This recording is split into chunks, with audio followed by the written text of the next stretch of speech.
Welcome to 101. I'm Greg Bassett, your host from the Salisbury Independent newspaper. It's a big day here at Pack 14. They're all big, but this is a big day because we have the big man in the house, one of my favorite people, Rick Pollitt. Welcome, sir. Thank you, Greg. It's great to see you again. Been a fan of you and your family for so many years. Your father, Judge Pollitt, was one of the great men of all time. I know you hear that all the time. You probably get tired of it. Your grandfather was the sheriff of Wicomico County for a long time, just a great man, Jesse Pollitt. And you have given a lifetime of public service. And so I just have to thank you at the outset for all you've done. Well, I can't tell you how grateful I am to hear that. You go into public service because you feel you have a calling to try to give back to your community, and you hope you do a little bit of good to show the way. And I did have some good ones to come before me to kind of keep me on the right path. So I appreciate that very much. I think of you all the time. It's 6 years, 7 years since you have been county executive now, which seems like an eternity. Yes. But you were our first county executive in Wicomico County. You were a great choice for that, and you were the person to sort of set the mode for this job. I always said it could be anything that Rick wanted it to be. He could ride around in the car and cut ribbons, or he could be there at the table making the hard decisions and really leading the county. You were able to manage both of those things, and I think we weren't really appreciative of you as much until you were gone, like a lot of things happen. Well, it was a blank slate, and to be honest with you, I probably wouldn't have run if not for the opportunity to be the first, because being a lifelong public servant, I wanted it to get off on the right foot. I wanted the right person to be there for the right reason. A lot of people don't know, I wasn't in favor of changing to the county executive form. I actually voted against it in the referendum because I know what led to that discussion and the whole taxpayer concerns and whatnot that led to the creation of that, along with the revenue cap. And I just felt like that had been an aberration in the political life of the county, and that with the right people in office, we probably could correct the course and whatnot. But having approved the position, people came and said, Rick, we like what you think about government being a service and being responsive to the community. And so I felt like, well, maybe this is a chance to at least put it together in the right way and make it responsive and transparent and make it truly something the community can be proud of. So that was my goal. Yeah, and I think it was good for us to have a guy in there who was sort of skeptical about the job in the first place. That way you did it without so much ego. Sure. Well, it wasn't certainly about ambition or power or anything like that. In fact, my campaign and my slogan through the administration was building bridges, building community, because it was all about outreach to bring in the people who felt they had been disaffected by government and make them part of the process. And so we set up regular meetings with different groups like the fire chiefs, like the seniors, like the Board of Education, the minority communities. If you were part of the community, you had a seat at our table, and we wanted that input to make it a true community effort. The other thing that was kind of sad for me is that you didn't have a great time to be the leader. Right at going in 2006, and the recession hits us in 2008, and you had to lead the county in a time of great turmoil, external turmoil. It was tough. I envied my successor a lot to see the progress he made, and he did some good things building in the community. Most of our time, 6 of our 8 years, was trying to decide what can we do without. Right. And, education took a major hit, although we did build Bennett Middle School, which is probably one of my proudest achievements. We shored up our fiscal house. We did very well with our managing the money that we had. But I always felt badly that we weren't able to grow or improve things to the degree I would like to have if we just had a normal economy for those 8 years. You mentioned education. That was very important to you because you were a member of the school board. I was. Spent 9 years. I was in my second term when I was elected county executive. So education has always been very dear to my heart, and becoming a father, which was what really motivated me to get involved in the educational system. Had that part of my resume too, and enjoyed that experience very much. I think as a reporter, I think the lowest moment I saw of you when you were county executive was the 1 year that you weren't even able to fund the maintenance of effort, and you had to get a waiver for that. That was just, I think that seemed to me like the low point for you in terms of having to lead a situation. That was one of the low points. I can't say it was the lowest because, as you also remember, we had to furlough people. People lost their jobs because we didn't have the revenue coming in to support them. And greeting someone at their desk in the morning with a cardboard box and saying, thank you so much for your service, but we can't keep you. That was the lowest point. but the education, the maintenance of effort, particularly because I remember at a Teacher of the Year banquet, I was sitting with Robin Holloway, who was a member of the board. She may have been president of the board at the time. Asked me about the waiver for maintenance of effort, if I was considering applying for that. And I said, absolutely not. So that's the very minimum you can do. And it has everything to do with your credibility with the state and being eligible for other funding. I would never do that. Well, then we got the results of what we had coming in and what we had to put going out. We couldn't do it. And so, yes, I was not only heartbroken, I was ashamed to have to go to the state and ask for a waiver on maintenance of effort. But they approved it, and we got through it. And I don't want to talk about all the low points because they weren't your cause. They weren't your causing these low points. But you had to. The great test of leadership is having to act in these desperate times. Yeah, well, you do. You have to balance the budget. Right. And that was the other main main objective I had as coming into office, was restoring people's confidence in how we handle their money.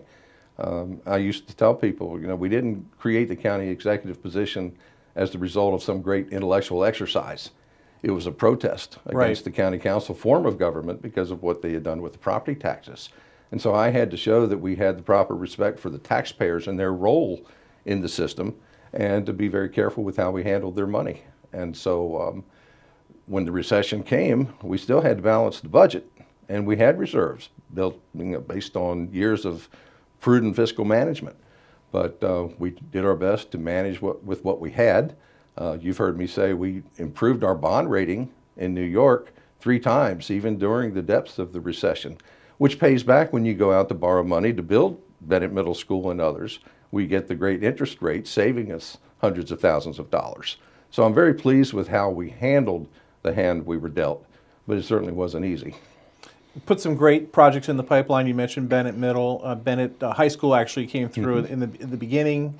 That was a great project. West Salisbury. You really seemed to get the school board capital needs in the pipeline, so there was a long-term plan on these things. The timing worked out pretty well for us. They were pretty far into the plans when the recession hit, and with help from the state, we were able to pull it off. And building Bennett Middle, I think, was one of our greatest achievements, because that had local opposition as well. We started off with a 4-3 vote against us on the county council to provide the local funding, and we had to put together a strategy. And we worked with the Chamber of Commerce, we worked with Parents in Action, a group of active parents in the community who were concerned, and we always felt that Councilwoman Stevie Prettyman, if we could convince her that we were doing the right thing, she might change her vote. And so we had our Stevie strategy. And sure enough, we were able to put together a plan that Stevie was confident in, and what became a 4-3 vote against us turned out to be a 4-3 vote for us. And then we built Bennett Middle School. See, and that's the way government, an executive form of government, should work, where you've got this kind of a swing vote like a Stevie Prettyman. If she was your opponent, she was a very tough opponent. If she was on your side, she was a great ally. She was a hard worker. She was a hard worker for her district and for her county, and we became good friends, I thought. Yeah. Now, I think about you a lot in the current situation with our county executive. Our county executive passed.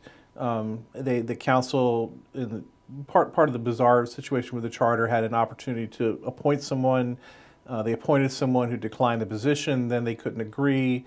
They elevated the director of administration, John Pasota. He's now the acting county executive. But what I see as a reporter, I see the council now taking back more authority, trying to run the county, treating Mr. Pasota more like he's an employee. You see him come into the meetings, and they treat him like an employee, not the county executive. I don't, and that's no reflection on him. That's what they're doing their thing. He's learning his way. But do you watch this stuff? Does it just drive you crazy? I am bothered by it, of course. And that's one reason why when I got a call asking if I would be interested in serving on the new Charter Review Committee, if I would do that. And I eagerly said yes, and I understand now that I will be serving as an alternate to that committee. But yes, as I said, I didn't vote for the county executive form of government, but the public did. The majority of the voters and citizens in Wicomico County want that. And if we're going to have county executive, then it's got to be structured appropriately. a county executive has to have the authority and the respect and the ability to administer the county government. And those lines that used to be so cloudy really need to be clear now. And I'm concerned that we don't have someone that has that determination to stand their ground. It's not about territory, it's not about power, but there is a structure to the government. There's Right. administrative, there's legislative, and we all have to respect that structure and to see each side do what it's charged to do. But it seems like we've kind of lost some of that structure. You know, the council sort of asserting itself. How does the next county executive take back that power? Well, I think you have to stand your ground. You plant your flag in the top of the hill and you stand your ground. I remember, and I don't say this to criticize anybody, it's kind of a funny little story. The first time we had a blizzard under my watch, I declared an emergency, a state of emergency, which opened up channels to the state and federal government for assistance and all that sort of thing. Well, one of the county council members was offended by my action and apparently wrote a mass email to everyone saying, who gave Rick Pollitt the authority to declare an emergency? Well, actually, the charter did. And so, you know, being the first, I always had to kind of teach folks what was administrative and what was legislative. And not only with the county council, but with my own staff, because they had been used to reporting to a 7-member council body. And to get everybody of the mindset, well, now we report to the executive. And the county council was there for legislation and that sort of thing. It was a real education, and I'm not sure after 8 years we did it as well as we needed to. You mentioned the charter, and it fascinates me because I've been writing news for more than 40 years, and in no municipality has we ever talked about a charter before, really, it just like sort of in passing. But the charter has been an obsession, certainly in the last 6 years, because your predecessor, Mr. Culver, really exploited every little bit of the charter and tested the charter in all different areas, and they couldn't refer back to a document like, here's the rule, but they couldn't like let the personality and the power sharing work out either. So now we have to look at our charter again. Do you think the charter really needs a comprehensive rewrite? I think if we all did what we were supposed to do and what we're clearly charged to do, Right. we probably don't. I'm not sure we've given it a fair chance to work as it was designed to work. Yeah, and I see that too with the city situation. You know, if we had a series of controversial mayors or weak mayors, well, we have to do a council administrator form of government. We need to change the form of government to fit the lack of leadership. And you have to realize that you're not in your own little world separated from everyone else.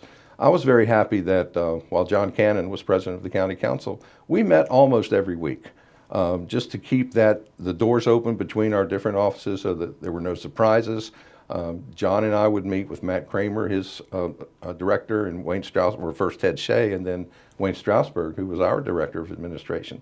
And we kept each other up to date on what we were doing. And if there were areas of concern, we would try to work them out before it got to be a problem. And again, that was part of that building bridges effort. And I think without that kind of interaction with all of the players, you're bound to stumble. And that's been part of the issues, I think. You know, the department heads are very important, and that's been a controversial part of the charter with Mr. Culver.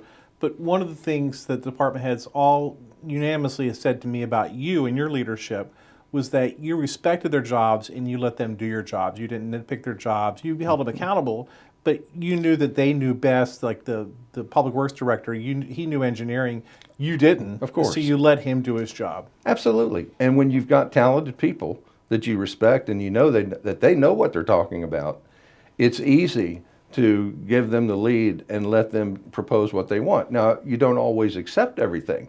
When the recession hit, and I don't think he'll mind me saying this either, Andy Mackle was our director of finance. Well, one of the first things he suggested was that we close the ferries.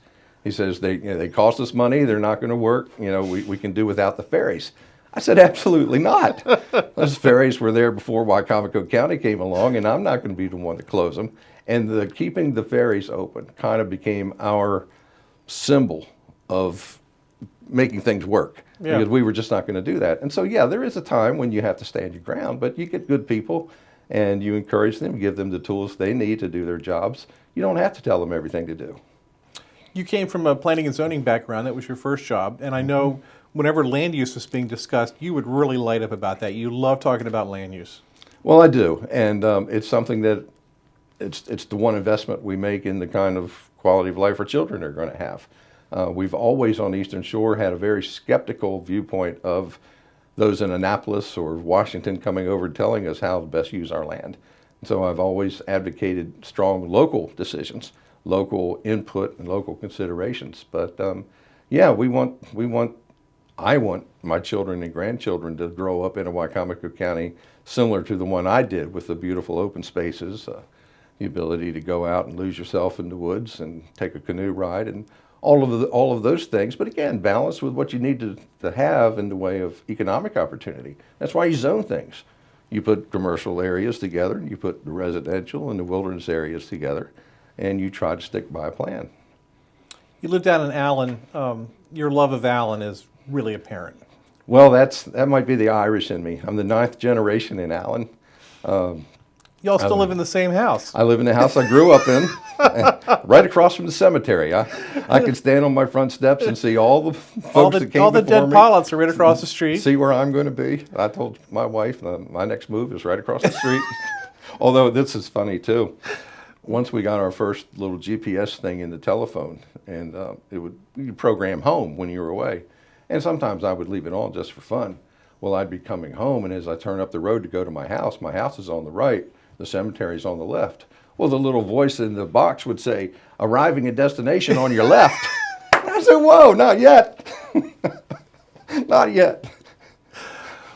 How important is it to you to have that little hamlet, that sense of home? It's stabilizing. It's a refuge. When a lady from Allen wrote a book years ago, she asked me for a little quote to put on the back cover. And I said that growing up in Allen in the 50s was a place where every kid had a dozen mothers and all the dogs were known by name. Right. And it was so. Wherever you went, you knew you weren't going to get in trouble because somebody was going to be watching you, and they would quickly report back after they corrected you themselves. And the dogs were free to run, and everybody knew each other's dogs. And it was a good, stable time. We didn't get into trouble. Wasn't anything to do to get into trouble. But Allen has stayed pretty much an undiscovered treasure for all these years. And I'm delighted that both of my children seem to feel that connection, and not right away, but someday can see themselves coming back to Allen. It's not a burden because, I see you there at the church, and everyone's looking to you to show leadership at your church and the community hall. I think you even changed the marquee on the entrance to town about what's going on. You're always the guy at the July 4th parade. I mean, you're like the mayor of Allen. Well, no, don't say that. No, everybody. It's a true community effort. When we do our Lions Club beef dinners, we couldn't do it without all of the volunteers that just come from everywhere to support us. The sign you mentioned was my son's Eagle Scout project. And so now that he's moved from home, it usually falls to Tracy or me to go down in the middle of the night and put up the next day's birthday, or to put up the events that are coming. But we do. It's part of what I was drilled into me by my family about giving back to the community. And you've probably heard me say, when I was 8 years old, I watched President Kennedy with his inauguration speech on television. Both of my parents were there. And that whole thing about ask not what you can do for what your country can do for you, it stuck. And just tried to do my part. But especially in Allen, it's not a one-man show. Everybody is there, and we rely on each other. I remember I was in college, and I was home for the summer, and somehow I ended up down at the clam bake, the Miller Taws clam bake. And Harry Phoebus was a friend, Harry T. was a friend, and I was talking to him, and your father was there, Judge Pollitt was there. And I don't know if you remember, you remember Judge Pollitt, but Judge Pollitt was about 8 feet tall, and he was just booming, commanding presence. So Harry T. said, "Do you want to meet Judge Pollitt?" I'm like, "Sure, I'll meet Judge Pollitt." And you go over and you shake hands, and your hand's completely lost in his hand because he's such a huge man. And this Judge Pollitt was someone who sentenced people to death. I mean, he was like he was a tough guy. He was just scary and awing at the same time. Anyway, Governor Hughes was there. Harry Hughes was there, and I'm talking to Judge Pollitt, and I have no idea what he's saying to me, but he's telling me some kind of a story.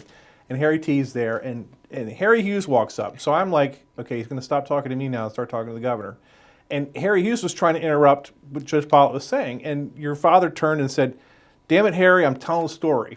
And I was like, this man has the power to tell the governor of Maryland to shut up, he's telling a story. I was like, it was so awkward to me, but he was committed to me, and Harry would have his turn. It was just it was one of those amazing things I've ever experienced. I hadn't heard that story. That's funny. Does that match what you know of him? I mean, it does.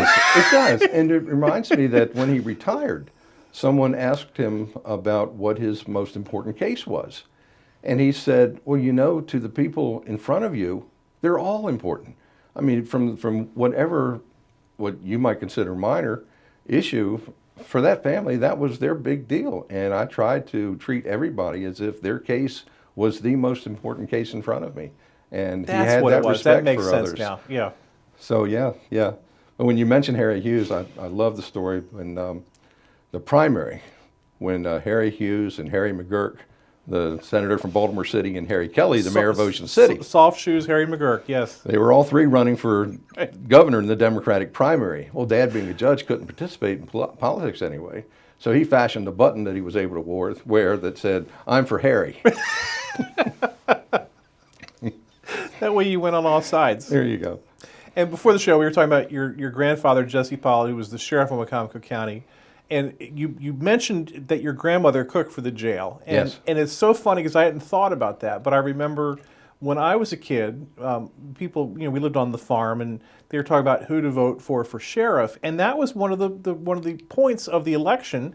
If your wife could cook for the people in jail, that gave you a step up to being elected sheriff. Yeah. Well, back then, of course, the county provided a residence for the sheriff on top of the courthouse, right outside of the jail. And my grandfather lived there his 3 terms as sheriff. And I was going in there as a child and talking. And the story was that on Saturday nights, there was one particular person who would go down to Benjamin's and throw a rock through the window. So he would be arrested and be in the jail for Sunday's chicken and dumplings. But tragically, the man who came after my grandfather, Sam Graham, also lived up in that room and came out of the very same door that my grandfather passed through so many times and was killed on the spot. And after that, the next sheriff wouldn't live there. Right. And when Bill Shockley ran for sheriff several years later, he actually campaigned on a theme that I will live in the sheriff's department. Just amazing. It's just, you can't even imagine what life used to be like. No. Very different. So a little bit more about the charter. You're going to be on the Charter Review Committee as an alternate. Yes. I mean, the former county executive only gets picked as an alternate. Well, I whatever I can do to be useful, I let them know that I'd be honored and be delighted to help whatever perspective I can offer, any ideas or suggestions. I mean, I am the first county executive, spent 8 years there in good times and bad, and certainly would think I could help. But I'll do whatever they need. If the county council wants to maybe go back to a county council form of government, those personalities don't reflect that viewpoint that I see. So I don't see that as something that's going to change. Yeah, I can't imagine that going back, doing away with the county executive's position is even on the table. The public very clearly said they want a county executive.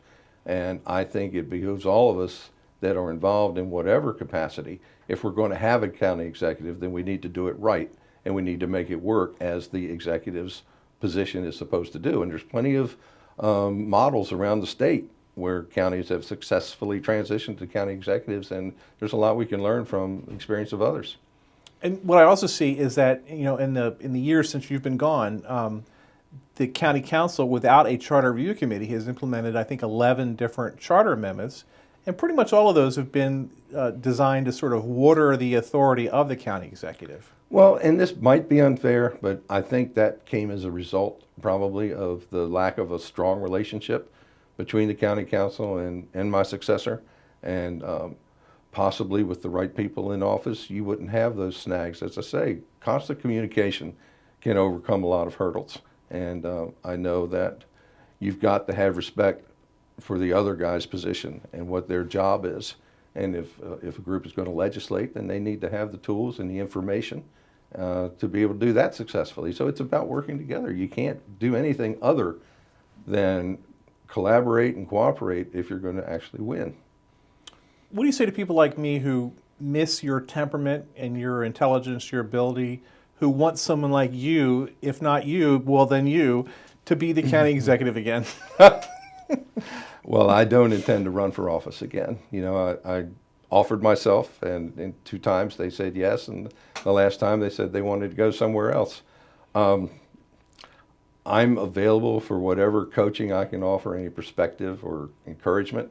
I feel I have that to offer, but I'm not going to run for anything again. I've about time to let the younger ones come in. Well, I always loved your temperament. I remember I was at an event, I think it was a Boy Scout event down in, it was being held at UMES in Somerset County. And you weren't showing anywhere to me at all as being county executive, but it was during that really rough time with the economy. And you got up and gave a little address, and you said, it's actually very nice to be in Somerset County because I'm not very popular right now in Wicomico County. I'm more popular here than I am there. And I was like, gosh, it is getting to him a little bit. Well, you know, it was tough. It was tough. We had a terrible recession. People were losing their jobs. We couldn't provide the services that people expected of us. And we had to make some pretty tough decisions. Where's our future? Where's our county going? Only upwards. Upwards. We're in the garden spot of the country.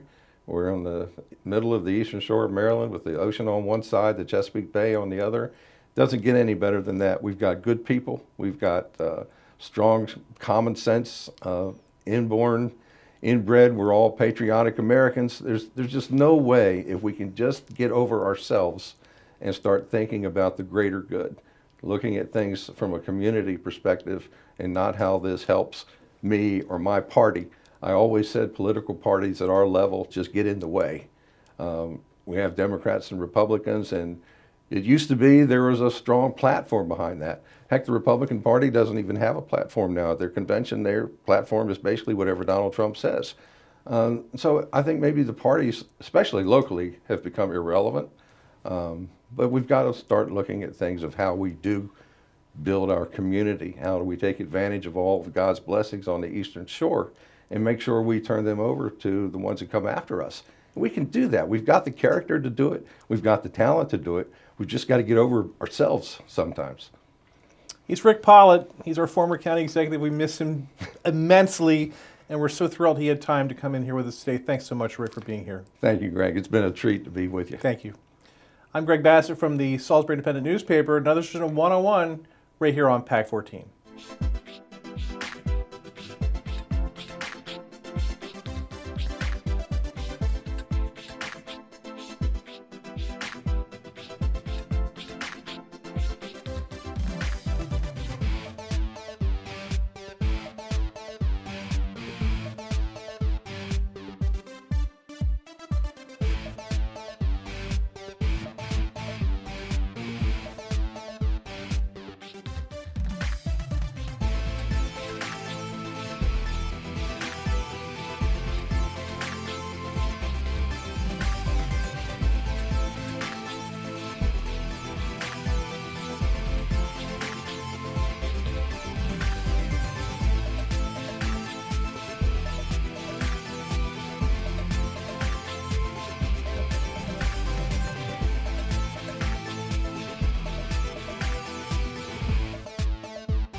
First Shore Federal is proud to support PAC 14 and one-on-one. We'd encourage every business to support PAC 14 and pick a program and support it, and let's make a difference.